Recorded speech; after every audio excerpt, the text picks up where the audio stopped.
Dia memang ada hati dengan si Izlan. Rai, macam mana anak cantik macam kau? Dia sekarang dia jadi suami Rai, nak. Kalau Lila tak dapat kahwin dengan Izlan, Rai pun tak boleh kahwin dengan Izlan. Rai tengok sejak abang pergi rumah Laila tu, perangai abang dah berubah.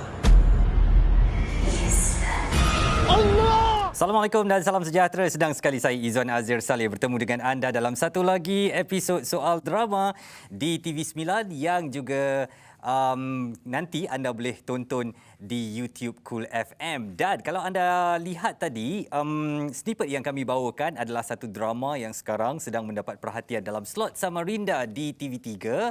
Aku Yang Kau Gelar Isteri. Memang ada yang saya tanya kepada kawan-kawan, awak tengok tak cerita ni? Takut Izwan nak tengok kan. Ada unsur-unsur mistik dan sebagainya. Dan kita dah dalam zaman moden, tapi itu subtema yang kita nak bincangkan dalam pertemuan pada malam ini, mengenai sihir sebagai satu platform yang digunakan angkara cemburu. Saya tak bersendirian pada malam ini kerana kita nak mengupas tentang drama ini dan juga topik sihir ini bersama dengan tetamu-tetamu yang hebat. Saya disertai Izlan dari drama Aku Yang Kau Gelar Isteri, iaitu Datuk Adi Putra di studio. Assalamualaikum, Datuk. Waalaikumsalam, Wan. Terima Sihat? kasih. Sihat, Alhamdulillah, Datuk. Terima kasih kerana datang ke Soal Drama dalam keadaan kita masih PKP lagi ni untuk membincangkan tentang drama ni, Datuk. Pengalaman lah mungkin satu daripada mungkin ratusan drama Datuk untuk Aku Yang Kau Gelar Isteri ni. Mungkin ucapan kepada penonton-penonton yang sedang mengikuti dengan khusyuk drama ni di TV3 tu. Baik, pertama sekali Assalamualaikum warahmatullahi wabarakatuh. Saya nak ucapkan ribuan terima kasihlah khusus kepada semua penonton yang menyokong drama siri Aku Yang Gelar Engkau Isteri. Yang di mana buat julung kalinya dalam slot Samarinda mempunyai genre seram, dan sebelum-sebelum ni kita belum ada lagi. Jadi dalam genre seram ni bukan mudah, mungkin segi cara pembikinan di set penggambaran dan juga boleh dikatakan the making lah. Sebab kita bukan mudah nak yakinkan mata penonton yang bagaimana untuk kita nak menyeramkan dan apakan lagi segi intipati jalan cerita ini tentang kesihiran. Itu yang dia punya tunggak. Okey. Kita dah dengar dari pelakon utama Aku Yang Kau Gelar Isteri ni, tapi sebab kita nak kupas tentang sihir akibat cemburu ni, macam saya kata lah tadi, kita dah tahun 2021 kot, tapi sihir ni masih sebenarnya sayangnya masih berlaku dalam masyarakat kita hanya untuk mendapatkan apa yang dia inginkan dengan tak mengikut laluan yang sebenar lah, tapi dia nak fast route, dia nak jalan cepat dan dia nak sailang orang lain semua. Dia pakai sihir. Dan yang layak untuk bercakap tentang sihir ni dan kenapa wujudnya sifat cemburu, dengki, hasad dan fitnah ni, siapa lagi? Tetamu saya yang saya nak perkenalkan pada malam ini adalah saudara Syamsul Debat, yang kalau saya nak tunjukkan dekat layar TV ni macam duduk tepi jalan. Kat mana SD ni? Dia Somban lah, mana nak lagi. Somban lah. Assalamualaikum SD. Sihat Waalaikumsalam warahmatullahi sihat, alhamdulillah. Jadi SD mungkin ringkas saja. Zaman dah moden tapi perasaan cemburu, fitnah dan hasad dengki ni memang sampai kiamat kot agaknya orang akan tetap ada sifat-sifat macam tu. Memang tu penyakit yang memang dah tertanam dia daripada dulu sampai sekarang. Satu penyakit yang memang selama ni kita ingat penyakit jantung, ingat penyakit buah pinggang yang boleh membunuh orang. Tak, rupanya yang membunuh manusia ni sebenarnya penyakit dalam hati. Termasuklah salah satunya penyakit dengki dalam bahasa Melayu, dalam bahasa Arabnya hasad. Dan punya dahsyat di Malaysia ni dia pakai dua-dua sekali, hasad dengki. Maknanya dengki dengki kuasa dua.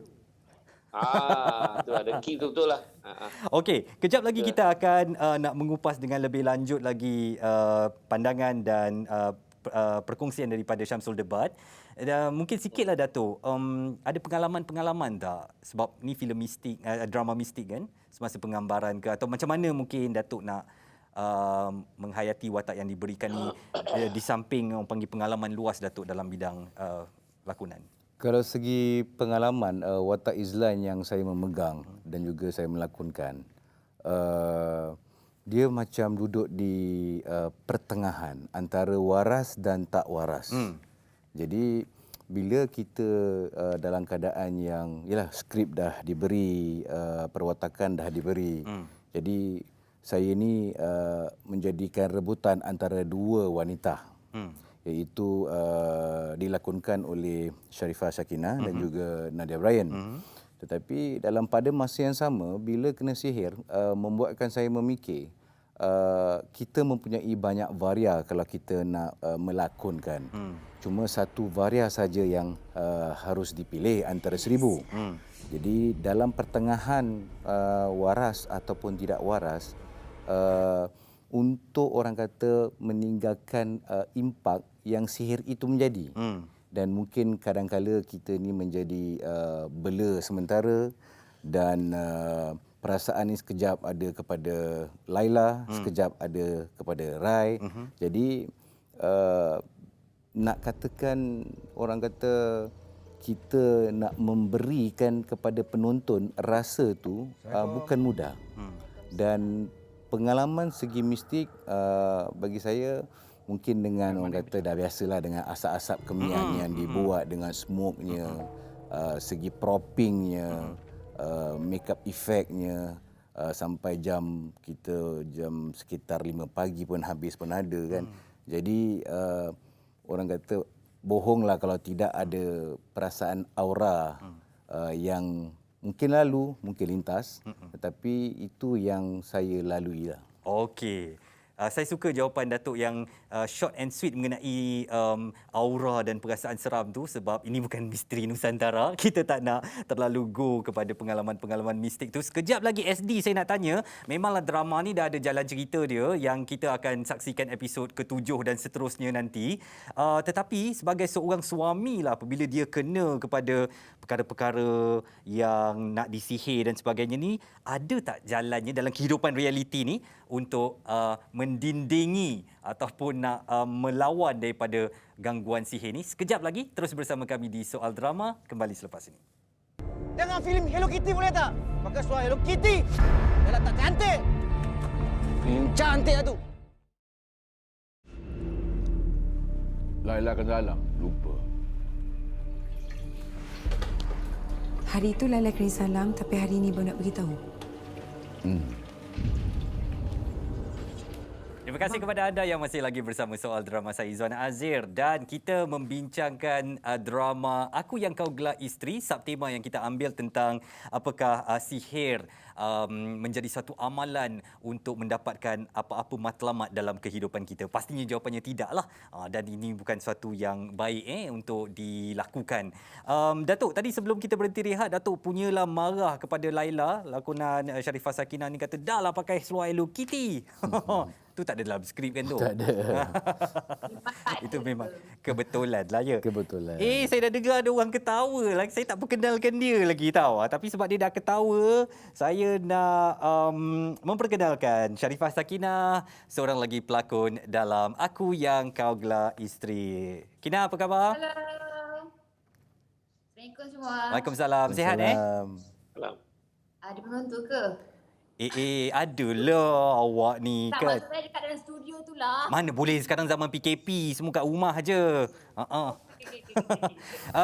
Kina, mungkin nak ceritakan, kalau Datuk tadi kata penggambaran ada dibuat sampai pukul 5 pagi, awak pula kena main asap semua kan. Ada ke pengalaman-pengalaman mistik sikit dalam drama ni? Oh, tak ada. Mistik sebenarnya diri sendiri pun mistik. Yeah. Tak ada apa-apa lah. Alhamdulillah semuanya berjalan dengan lancar. Kadang-kadang orang sampai pukul 5 pagi dengan baca mentera-mentera dekat sungai ke apa ke. Alhamdulillah lah, mungkin tak kacau. Kita bukan nak spoiler lah, tapi mungkin sedikit lah daripada Laila kepada penonton-penonton Aku Yang Kau Gelar Isteri ni, macam mana agaknya jalan cerita yang boleh mereka jangkakan nanti?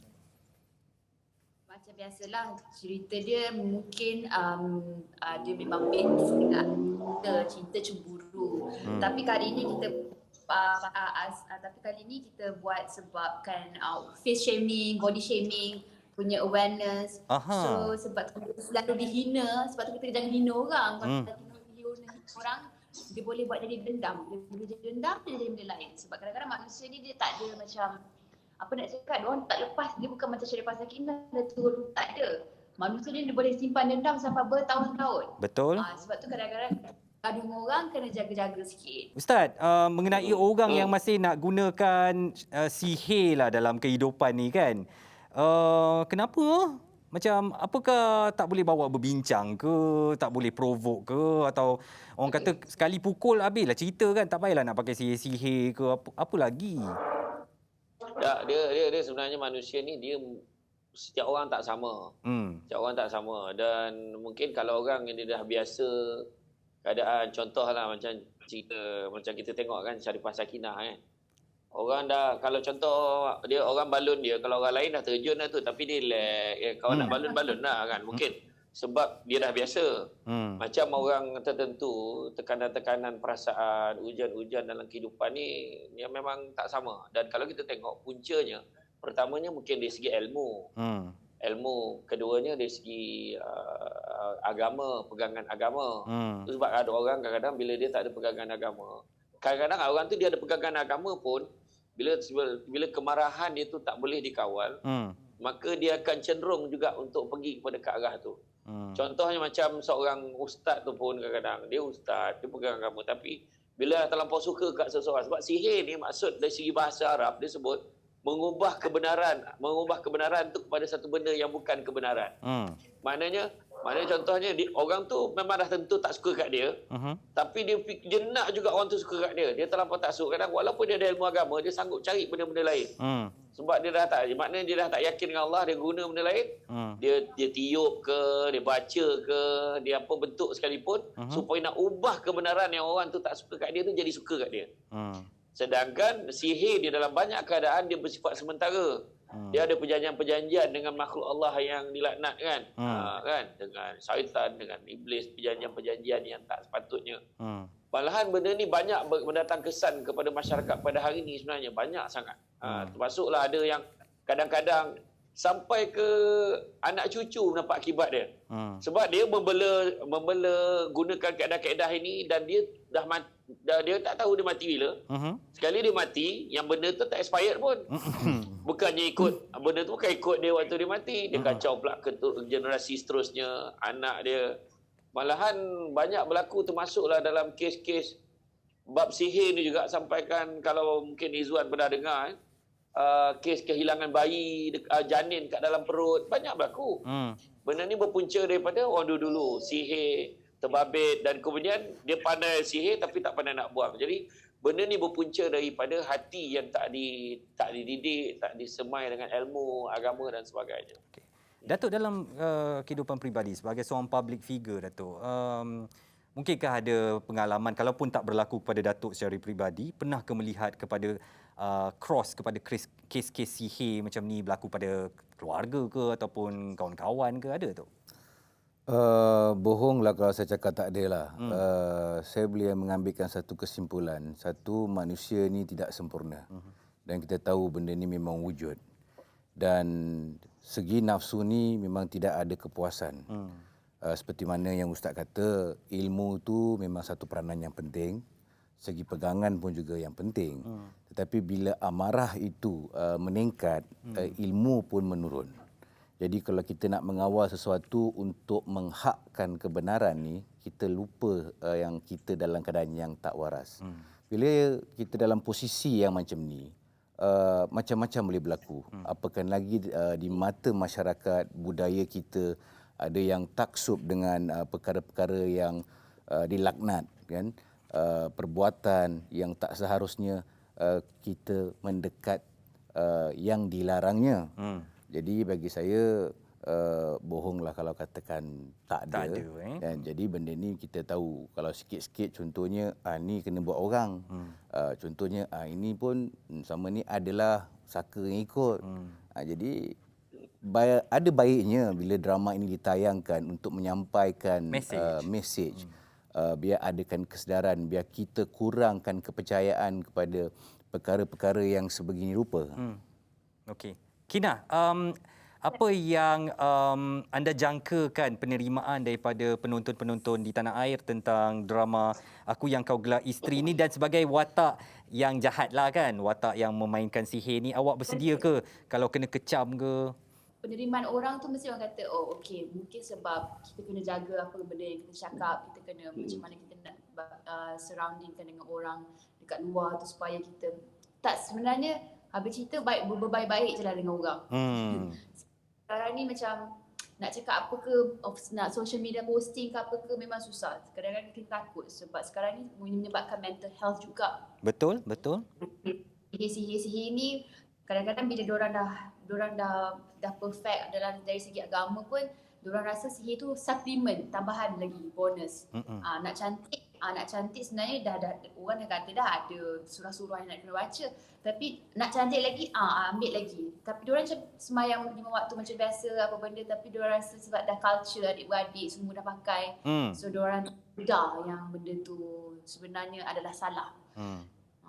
Kadang-kadang macam tadi ada tanya Datuk Adi ada pernah kena sihir ke tak kan. Saya pun banyak dekat depan mata saya nampak macam-macam pelbagai, macam ada orang kata ni sihir ni yang kena rasuk, ni cakap ni sihir tu. Tapi sebenarnya saya rasa jin tu saja dia nak main-main dengan kita je, dia supaya dia main petik je nama. Ada orang nak sihir, ni nak sihir. Sebab kalau saya nampak kawan saya kena rasuk ke, dia main sebut je nama, saya dah tak percaya dah. Sebab kadang-kadang kita orang macam kat belakang, baca je lah ayat kursi, diam je lah. Dia dah 3 hari kita campak je kita kena rasuk. Sebab development, kalau saya segi melihat watak Laila sendiri kan, dia ada development asbab tau. Sebab dia seorang manusia yang kita tahu manusia tak sempurna. Tapi dia tahu, dia sedar wajahnya macam mana. Tapi telah dihina oleh saya. Betul. Tetapi kehinaan apa yang saya buat pun ada dasar asbab di mana saya mencintai Rai.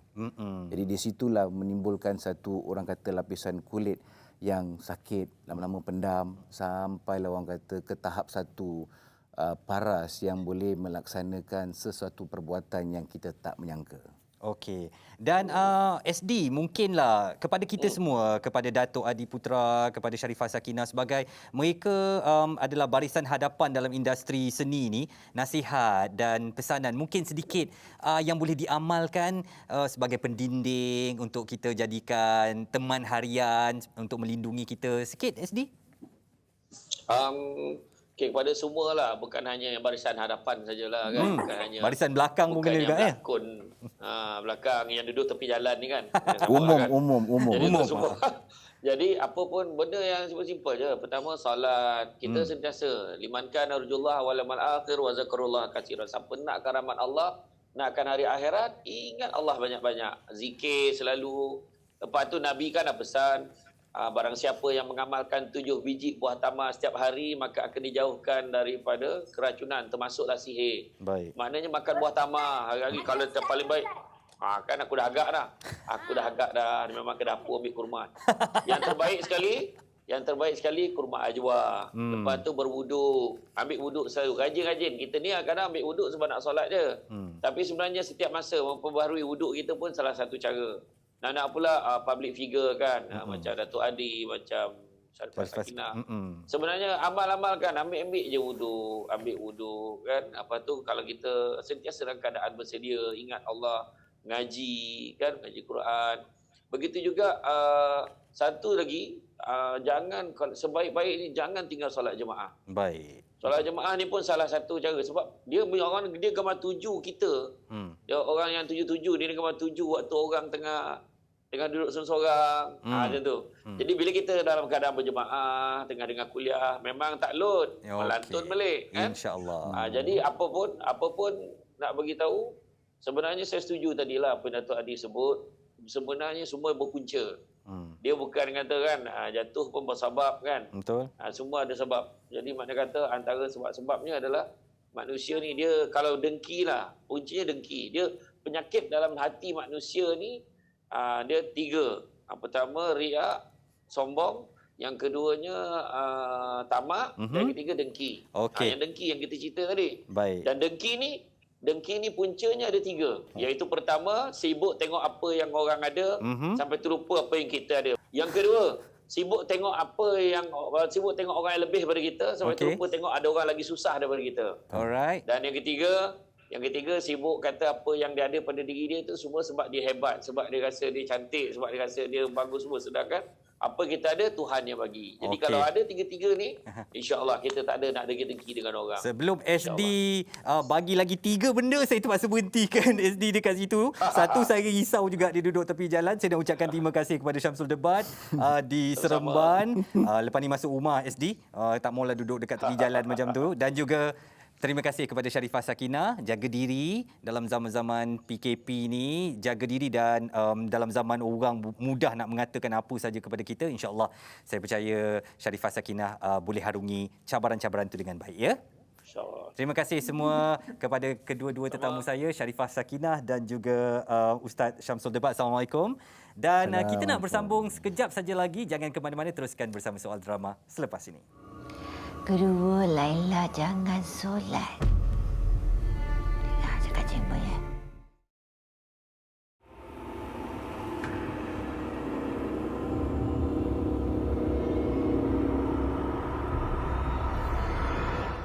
Terima kasih kepada anda yang setia bersama Soal Drama, dan Datuk Adi Putra dari Aku Yang Kau Gelar Isteri, beliau membawakan watak Izlan, masih lagi bersama saya. Datuk, mungkin di slot terakhir ni seruan dan ajakan Datuk kepada penonton-penonton untuk terus mengikuti apa agaknya kesudahan Izlan, Laila dan juga Rai dalam Aku Yang Kau Gelar Isteri. Silakan Datuk. Okey, apa yang saya boleh kongsikan kepada ialah khusus pada para penonton dan juga masyarakat yang di luar sana. Ambillah peluang untuk menonton drama bersiri Aku Yang Kau Gelar Isteri ini sehinggalah habis. Sebab banyak yang kadang-kadang ada yang kita terlepas pandang, ada yang seharusnya tanggungjawab itu dilaksanakan, tetapi sebagai manusia ataupun insani ini, di dalam penceritaan sebagai Izlan, di mana episod yang ke-6 saya ingin memaklumkan yang kepada Rai yang saya nak berkahwin dengan Laila. Tetapi dalam keadaan yang sebegitu rupa, kita tahu secara umum tidak ada seorang wanita pun yang sanggup dimadu maupun dipoligamikan. Dan apakah reaksi beliau dan bagaimana penyampaian saya sendiri di dalam perwatakan Izlan itu dalam keadaan yang waras ataupun tidak. Tidak, semuanya kena nantikan. Kita tahu kita di dalam keadaan yang disihir. Baik. Tetapi adakah ia jelas penyampaiannya?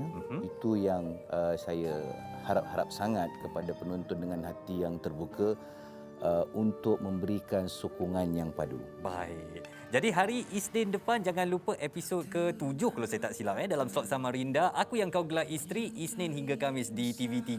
Kita nak tengok apa yang berlaku kepada rumah tangga Izlan dan juga Rai akibat hadirnya Laila. Saya Izwan Azir, minggu depan kita jumpa dalam Soal Drama. Kita membawakan drama gerak khas The Finale di Soal Drama. Terima kasih. Jumpa lagi. Assalamualaikum. Salam Malaysia.